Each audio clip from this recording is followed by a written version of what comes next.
যে এই নির্বাচনটি গতকাল হয়েছে, এই নির্বাচন আমাদের বাংলাদেশে এখন যে মেসেজটি সেটা হচ্ছে আমাদের আরও অনেক বেশি দায়িত্বশীল হতে হবে। আমাদের সবাইকে অ্যাকোমোডেট করে প্রত্যেকটা নাগরিকের অধিকার রক্ষায় আমাদেরকে সচেষ্ট হতে হবে। আমাদের দেশে যাদেরকে আমাদের রাজনৈতিকভাবে সংখ্যালঘু মনে করা হয় তাদের অধিকার রক্ষায়, তাদের অধিকার সুরক্ষায় আমাদেরকে আরও বেশি সচেষ্ট হতে হবে, যাতে করে একটা বৈশ্বিক একটা বার্তা যায়। বাংলাদেশ হচ্ছে, তারা তো বেসিকলি হচ্ছে আমাদের যারা রাজনৈতিকভাবে সংখ্যালঘু যাদেরকে মনে করা হয়, কিন্তু যারা আমরা মনে করি যারা আমাদের এই ইতিহাস ঐতিহ্য বাংলাদেশের সভ্যতা উৎপত্তির একটি অবিচ্ছেদ্য অংশ, আমাদের হিন্দু বৌদ্ধ খ্রিস্টান, আমাদের যে সাম্প্রদায়িক যে সম্প্রীতির যে বাংলাদেশ, সেই সম্প্রীতির বাংলাদেশকে সবসময় নেতিবাচকভাবে উপস্থাপনের যে একটা প্রচেষ্টা রয়েছে, এই প্রচেষ্টার প্রতি আমরা সম্প্রীতির মধ্য দিয়ে এই বার্তাটি দেওয়া যে আসলে এই বাংলাদেশ হচ্ছে এমন একটি জায়গা যেটি সকল মতের, সকল পথের, সকল ধর্মের একটা সেফেস্ট একটা হচ্ছে ল্যান্ড, এবং এটি আমাদের যদি আমরা সুরক্ষা করতে পারি তাহলে আমাদের হচ্ছে যে ইন্ডিয়াতে যে নির্বাচন পরবর্তী যে আমাদের বাংলাদেশে যেই আমরা ইম্প্যাক্টের সংখ্যাটি করছি, নেতিবাচক ইম্প্যাক্টের সংখ্যাটি করছি, সেটি আসলে থাকবে না তখন।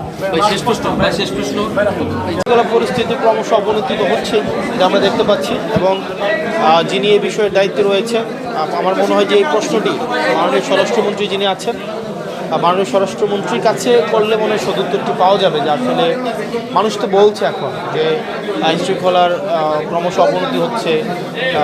মানুষ আগের যেই ইভেন ইন্টারিম গভর্নমেন্টের সময় যে পরিমাণ আপনার ক্রাইম রিপোর্টগুলো যেগুলো ছিল সকল সীমা অতিক্রম করেছে এই লাস্ট এই সময়। তো আপনাদের কাছে বিনীত অনুরোধ থাকবে, আপনারা এই বিষয়গুলো স্বরাষ্ট্রমন্ত্রী কী কী পদক্ষেপ নিচ্ছেন ক্রাইম রিডিউস করার ক্ষেত্রে, এবং উনি দায়িত্ব গ্রহণ করার পরে ক্রাইম না কমে কেন বাড়ছে, এই বিষয়গুলো নিয়ে যদি ওনাকে প্রশ্ন করেন তাহলে সেই বিষয়ে উত্তর উনি যথাযথ দিতে পারবেন বলে মনে করি। ভাই, আপনি কুমিল্লার যিনি চাকরি করছেন এখন বর্তমানে দায়িত্বরত আছেন, একটি অভিযোগ এসছেন। সেটি অভিযোগটি হচ্ছে যে কোনো একটি কার্যক্রমে 20% কমিশন না দেওয়ার কারণে বিল হচ্ছে পোস্টপোন করা হয়েছে। একই সাথে মেডিসিন সাপ্লাই নিয়ে একটা অভিযোগ এসছে, এবং ওনার এখানে নিয়োগ প্রক্রিয়া নিয়ে একটা অভিযোগ আসছে। তিনটা অভিযোগের বিষয়ে আমি ওনার কাছে আসলে জানতে চেয়েছিলাম। আমি আরেকটু বিষয়, কারণ আমি গতকাল রাতে ওনাকে এই বিষয়গুলো নিয়ে জানতে চেয়েছি, আমি ওনার সাথে ফার্দার মিটিং করে তারপরে এই বিষয়গুলো নিয়ে আসলে কথা বললে মনে হয় আপনাদেরকে আরও বেশি তথ্য নির্ভর এবং সঠিক তথ্যটি আসলে আমি আপনাকে দিতে পারবো। তবে এই বিষয়গুলো আমার নজরে আছে।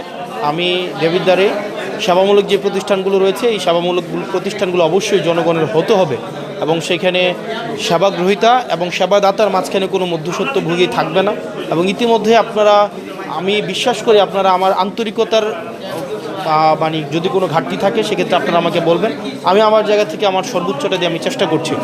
আমি সেটা বলবো না যে চূড়ান্তভাবে আমি সব কিছুতেই শতভাগ সফল হচ্ছি, এটা মানুষ বিবেচনা করবে, তবে আমার প্রচেষ্টার আমি শতভাগ আমি চেষ্টা করছি যেন এখানে আমার আজকের এই যে ড্রোনের ছবি, এবং এটা তো অলরেডি হচ্ছে অলরেডি আমরা একটা প্রজেক্টে এখন আমরা এনগেজ হয়েছি।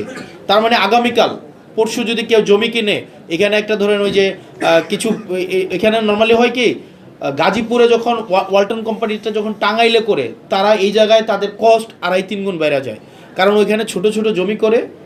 দেবিদ্বারে কিছুদিন আগে আপনারা মনে আছে, আজকে থেকে 4-5 বছর আগে বলছিল গ্যাস দিবে, তো তখন দেখা গেছে কি একদম পাত্রের মধ্যে ছোট ছোট টিনের ঘর দিয়ে একটা করে ঘর বানাইছে, যে একটা টিনের বাড়ি মানি হচ্ছে এটা হচ্ছে গ্যাসের দিবে। এটা করে কোনো লাভ হবে না আবার, কারণ এখানে অলরেডি আমাদের ফুটেজ আছে, অলরেডি আমাদের পুরো ড্রোন ফুটেজ কিন্তু আমাদের হয়ে গেছে, ড্রোন স্ক্যানিং হয়েছে। তো ড্রোন স্ক্যানিংয়ে আমরা জানি কোন জায়গায় কোন স্থাপনা আছে। তো আজকে জমি কিনে যদি সেক্ষেত্রে আবার এখানে একটা অস্থায়ী স্থাপনা তৈরি করে এটা 3 গুণ হচ্ছে আপনার দাবি করে কিচ্ছু লাভ হবে না, বরং এখানে ইট বালু সিমেন্ট যেগুলো দিবে এগুলোও নষ্ট হবে। এবং মৌজা অনুযায়ী তো দাম হয়, তাই না? এটা মৌজা রেট যেটা মার্কেটে প্রচলিত ওই মার্কেটেই হবে। তো সুতরাং কেউ যদি এখন সিন্ডিকেট করে চেষ্টা করে, আর একটা বিষয় কি দেখেন, দিন শেষে আমরা এই টেবিলে কিন্তু সবাই আছি এখানে, এনসিপি, বিএনপি, বাংলাদেশ জামাতে ইসলামী, গণ অধিকার পরিষদের কর্মীরা। মৌজা রেটের 3 গুণ দেওয়া হবে, মানে মৌজা রেট ধরেন এখন 10 টাকা করে চলতেছে, 30 টাকা ধইরা 3 গুণ করবে না, এটা 10 টাকার 3 গুণ হবে। এখন এটাকে যদি 30 টাকা ধরে মার্কেট প্রাইসে কিন্তু হয় না, মৌজা রেটের 3 গুণ হবে। তো দেখেন এই টেবিলে যেহেতু আমরা সবাই একসাথে বসছি, তাহলে এক্ষেত্রে আমাদের তো আর এখানে মানে আমাদেরকে তো আর বিট্রেট করতে পারবে না। মানে ধরেন একজনকে বিট্রে করা যায়, সবাই মিলে হয়তো একজনকে বিট্রে করতে পারে, অথবা সবাই মিলে কয়েকজনকে বিট্রে করতে পারে, কিন্তু সবাই মিলে কি আমাদের সবাইকে কি বিট্রে করতে পারবে? তাহলে এখানে যেহেতু আমরা একটা কনসেনসাসে পৌঁছাইছি, আপনি কোন রাজনৈতিক দল করেন, আমি কোন রাজনৈতিক দল করি, এই রাস্তাঘাট এলাকার উন্নয়নের ক্ষেত্রে এগুলো মানে আমি মনে করি না প্রাসঙ্গিক বিষয়। আজকের এই প্রোগ্রামে আমরা একজনের সাথে একজন আমরা দেবিদ্বারের প্রশ্নে একমত, আবার আরেকটা কাল একটু পরে হয়তো আমার অন্য একটা প্রোগ্রামে আপনার সাথে আমার রাজনৈতিক বিরোধিতা থাকতে পারে, এবং এটা খুবই একটা কমন একটা বিষয়।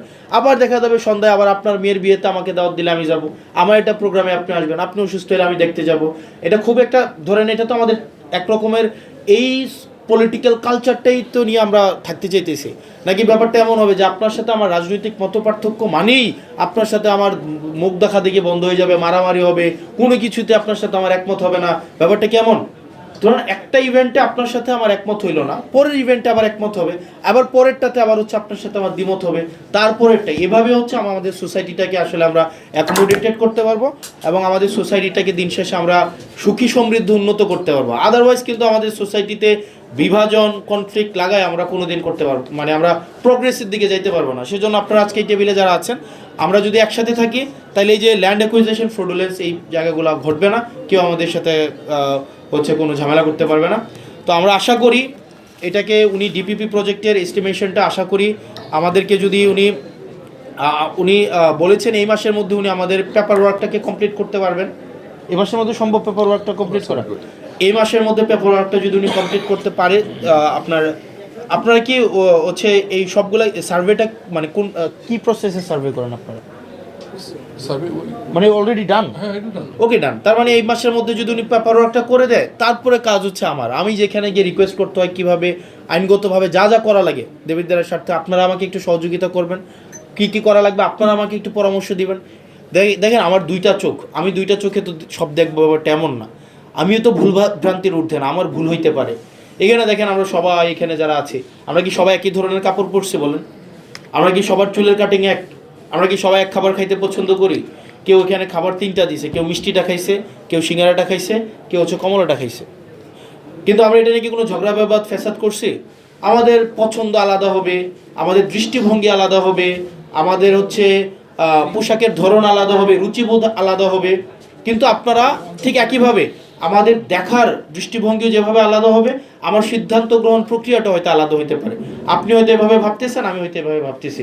তো সেই জায়গায় এখানে গণমাধ্যম কর্মীরা আছেন দেবিদ্বারের, এখানের পেশাজীবী আছেন, শ্রমজীবী মানুষরা আছেন, রাজনীতিবিদরা আছেন, বিভিন্ন এই এলাকার কৃতি সন্তানরা আছেন। তো আমার যেহেতু একা আমার জন্য সব কিছু সম্ভব না, আপনারা আমাকে অ্যাডভাইস করবেন, আপনারা আমাকে বলবেন কে কোন রাজনীতি করতেছে, এগুলো পরের বিষয়। এগুলো হচ্ছে দিন শেষে হয় আপনি আমার চাচা হবেন, না আপনারা আমি আপনার ভাতিজা হব, আমরা একই এলাকায় বড় হয়েছি, আমি মারা গেলে তো আপনি আমার জানাজে আসবেন কিনা? মানে কবরে গেলে কি আর কোনো রাজনৈতিক মতপার্থক্য থাকে যে এই কবরগুলা বিএনপির হবে 2 হাত উঁচা যেহেতু সরকারে আছে, আর আমরা যেহেতু বিরোধী দলের আছে আমরা একটু 1.5 হাত মানে আধা হাত কম হবে? ব্যাপারটা এমন। গণপরিষদের ভাই উনি যেহেতু হচ্ছে নির্বাচন করছে, উনার যথেষ্ট গ্রহণযোগ্যতা উনি পাইছে, তো উনি যেহেতু এখন মানে ইয়াতে আমরা কোনোভাবে মার্জিনালাইজ করবো, ব্যাপারটা এমন। আমরা সবাই কিন্তু সেম, আমরা সবাই একসাথে কাজ করতে হবে। তো সেই জন্য আপনারা আমাকে একটু অ্যাডভাইস করেন, কোথাও ভুল করলে আমাকে বললেন যে হাসনাত বা ভাই এ ব্যাপারটা এভাবে হইতেছে না, এভাবে করলে মনে হয় ভালো হয়। এবং আমাদের সমালোচনা গঠনমূলক থাকুক, আমরা সমালোচনার মধ্য দিয়ে দ্বিমত প্রকাশের মধ্য দিয়েই আমরা একটা দেবিদ্বারকে সুখী, সুন্দর, সমৃদ্ধ এবং সবচেয়ে ক্রাইসিস যেটা আমাদের আর তৈরি হচ্ছে মাদক মুক্ত। আমাদের মাদক এই জিনিসগুলোকে আমাদেরকে হচ্ছে যদি আমরা ঐক্যবদ্ধ যদি থাকি, তাইলে ড্রাগস ডিলিংসটা আমাদের ডিল করা সহজ হবে। আরেকটা বিষয় আমি মনে করি যে যেহেতু এই সপ্তাহে আপনাদের সাথে দেখা হচ্ছে না, বা আবার কবে দেখা না, একটু ঢাকা কেন্দ্রিক যেহেতু এনগেজমেন্ট বেড়ে গিয়েছে, একটা বিষয় আমি একটু আপডেট দিয়ে রাখি, সেটা হচ্ছে ব্রিক ফিল্ডগুলো ভাঙা শুরু হয়েছে। তো আমার কাছে কিছু আপনাদের কিছু আসছিল আমার কাছে, অনেকে কিছু অভিযোগ দিয়েছিল আমাকে যে ব্রিক ফিল্ডকেই মানে চুজ করে ভাঙা হচ্ছে কিনা, যে কারোরটা। আমি আপনাদেরকে একটা জিনিস নিশ্চিত করছি, ব্রিকফিল ভাঙার ক্ষেত্রে এটা মালিককে, সে কোন রাজনৈতিক দলের, এগুলো দেখা হচ্ছে না। আমাদের কাছে যে লিস্ট আছে সেই লিস্ট অনুযায়ী, এই লিস্টটা হচ্ছে পরিবেশ মিনিস্ট্রি বানায়, তো এনভায়রনমেন্ট মিনিস্ট্রি বানাই, এনভায়রনমেন্ট মিনিস্ট্রি টোটাল 16টা ব্রিকফিল টোটাল দেবিদ্বারে ব্রিকফিল আছে টোটাল 24টা, এর মাঝখানে 8টা ব্রিকফিলের আপনার হচ্ছে ইয়ে আছে ছাড়পত্র আছে, মানে লিগ্যাল আর কি, ওই ব্রিকফিলগুলো লিগ্যাল, আর বাকি 16টা ব্রিকফিল ওরা লিগ্যাল না। এই 16টা ব্রিকফিলের লিস্ট আছে, আপনারা ইউনো মহোদয়ের কাছে চাইলে আপনারা পাবেন, বা এটা পাবলিক অ্যাক্সেসেবল ডকুমেন্ট। এই 16টা ব্রিকফিল এগুলোকে ভেঙে ফেলা হবে, আজকে মনে ভাঙতেছে কিছু, আজকে ভাঙতেছে না। এখন দেখেন একদিনে কি 16টা ভাঙা সম্ভব? এটা ব্রিকফিল ভাঙার জন্য তো ধরেন কিছু ইনস্ট্রুমেন্ট লাগে, একটা ওই যে ভেকুটেকু লাগে, এটাকে আবার এক জায়গা থেকে আরেক জায়গায় নিয়ে যাওয়ার বিষয় আছে, এবং ওইটা মনে হয় লাস্ট দিন ভাঙা হয়েছিল উইকেন্ডে, থার্সডেতে ভাঙা হয়েছিল। তো থার্সডেতে ভাঙার পরে আপনার ফ্রাইডে ছিল, স্যাটারডে ছিল, আবার এখন কিন্তু আবার ডিসি সম্মেলন চলছে, মানে ডিসিরা কিন্তু ওয়ার্ক স্টেশনে নাই। এই কাজগুলো সমন্বয় করে নরমালি হচ্ছে বেড়েছে। তো সব জায়গা থেকে ভাই আমরা ধীরে ধীরে আমাদের এই প্রবলেমগুলো আমরা সলভ করব। যদি 2 মাসে বা 3 মাসে সব কিছু সমাধান করা সম্ভব হয়ে যেত, তাহলে কি সরকারকে 5 বছর কেউ সময় দিত বলেন? 2 মাস পর পরে নির্বাচন হইতো। তো তার মানে কি 5 বছর যেহেতু সময় দিছে, এই সমস্যাগুলো সমাধান করার জন্য একটু সময় লাগবে। তো আমরা শুরু করছি, আমরা এই 16টা ব্রিকফিলের সবগুলাকেই ভাঙা হবে। যারা লিগ্যাল বিজনেস করতে চায়, যাদের সনদপত্র আছে, তারা সেটা নিয়ে সনদপত্র নিয়ে সরকারি আইন মেনে বিজনেস করলে সেটা তো বাধা দেওয়ার আমাদের এখতিয়ার নাই, বরং এটাকে আমাদের আবার প্রমোট করা, প্রোটেক্ট করা, এটা আবার আমাদের দায়িত্ব। আর অনেকে মাঝে মাঝে বলেন যে ব্রিকফিলের বিকল্প কি, আমি জাস্ট অনলাইনে বলি, সারা পৃথিবীব্যাপী এবং মিনিস্ট্রিতেই এখন ব্লকে কনভার্ট হচ্ছে, এবং এনভায়রনমেন্ট মিনিস্ট্রি কিন্তু এটাকে প্রমোট করে যে আপনারা ব্লকে চলে যান। এবং আমি যতটা জানি এলজি আপনার পিডব্লিউডি, তারপর হচ্ছে গণপূর্ত,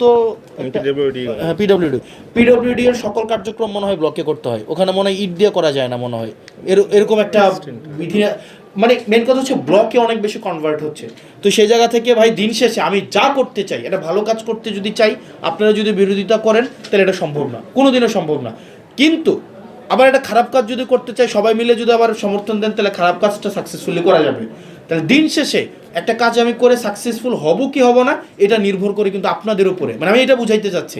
তার মানে আমি একটা কাজ বা একটা পদক্ষেপ, আমি যেমন আজকের এই কাজটা কি ভালো ছিল না খারাপ, ভালো, কিন্তু আপনারা যদি বিরোধিতা করতেন, এটা কি কোনোদিন সম্ভব হইতো? তার মানে কাজটা লিগেল না ইলিগেল এটা ম্যাটার করতেছে না, ম্যাটার করতেছে আপনারা আমাকে সমর্থন দিচ্ছেন কি দিচ্ছেন না।